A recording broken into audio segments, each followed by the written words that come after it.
பாவி கையிலை சக்தி சீவன் வரைக்கும் ஒரு கமிக குடலையே புண்ணிய ஐயாவே மறுக்க மதை பாரு மனதிறங்கி எங்களுக்கு ஊழியங்கள் செய்ததெல்லாம் அகத்தியருள் தந்த அச்சுதரோ மக்களாயங்களையும் வழங்கையோர்தானாக புறவேகத்தோன் உலகில் படைத்திருந்தாலே தரை பாடும் எங்களுக்கு எத்தாதே திறனாய் எங்களையும் பூமிதனில் பெற்று வைத்து நாங்கள் படும்பாடு நாரே கண்டிலையோ ஆங்களுக்கு நெஞ்சம் சற்றுள்ளாயிரங்களையோ இப்படியே தேவர்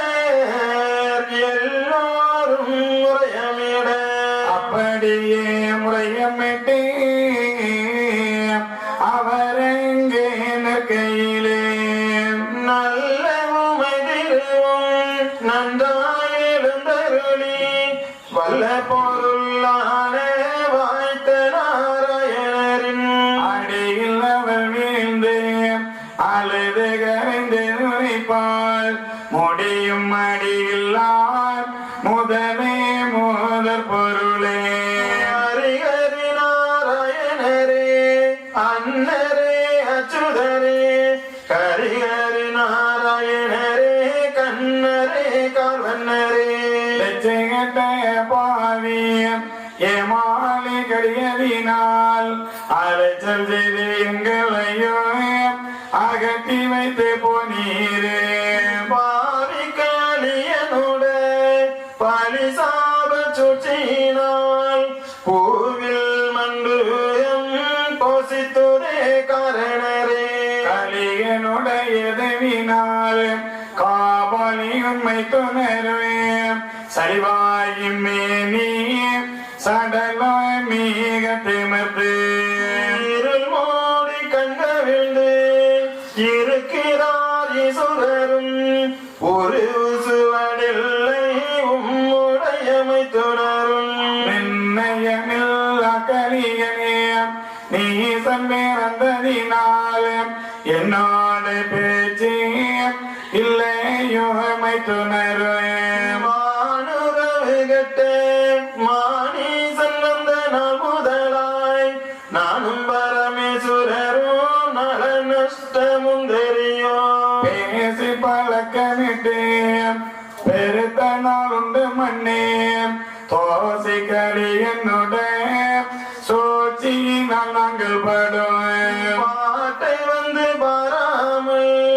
பரிகாசம் பார்ப்பதென்ன நாட்டை கருத்தானே நன்றி கட்ட மணீசன் அல்லாமல் நம்முடைய அருமை சான்றோர்கள் படும் பொல்லாங்கை எல்லாம் போய் பார்க்க எழுந்தருளும் வரமீறிய கலியன்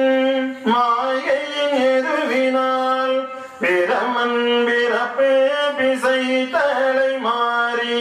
முண்டம் போல் பிறப்பு முகங்கண்ணில் பிறவி பிண்ட பிறவி பேருரைப்பில் பிறவி தலை உடம்பு இல்லாத சடல பிறவியை போல் நிலை தவறி வேதா நினைவு தடுமாறினே ஜீவனை கொடுக்கோயம் சிவனுக்கு நினைவாய் பாவ குண உயிராய் பகர்ந்தார் சீவனாரோயே படியலக்க நீரும் பண்புற்றிருக்காமல் குடியேறும் ஆச்சே குடிக்க கிடையாமல் இத்தனையும் கலியனேம் ஏது வம்பா அத்தனையும் நீதான் அறியாதவர் போலே எங்கள் மேல் பகை போல் இருப்பதென்ன அச்சுதரே சங்கடங்கள் எல்லாம் தான் சொல்லக்கூடாது கையிலை சிவனார் காணாமலும் மைந்தானே அகிலமதை பராமரியம் அயர்ந்திருக்கிறார் என்னவே ஆனதால் என்னுடைய அன்னரை அங்கேகி மனமுள்ள புத்தியும் மைத்துனக்கு சொல்வாரும் என்றுமை அழைப்பணியே இன்பமாய் சொல்லிடவே அண்டே பெருமாளவனில்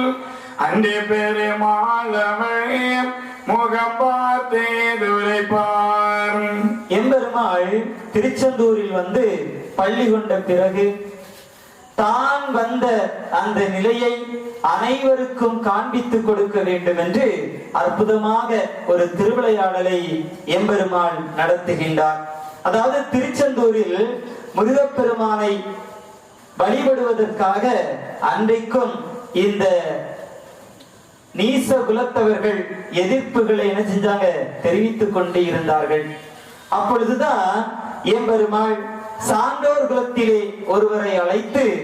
உனக்கு ஒரு அற்புதமான பொக்கிஷத்தை தரப்போகின்றேன், இந்த பொக்கிஷத்தை வைத்து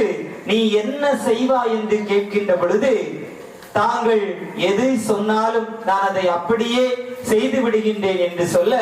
அவனுடைய மனதிலே ஒரு எண்ணம் உருவாகின்றது. அதாவது முருகப்பெருமானுக்கு ஒரு அற்புதமான தேரை என்ன செய்யணும் செய்து கொடுக்க வேண்டும் என்று மனதில் எண்ணம்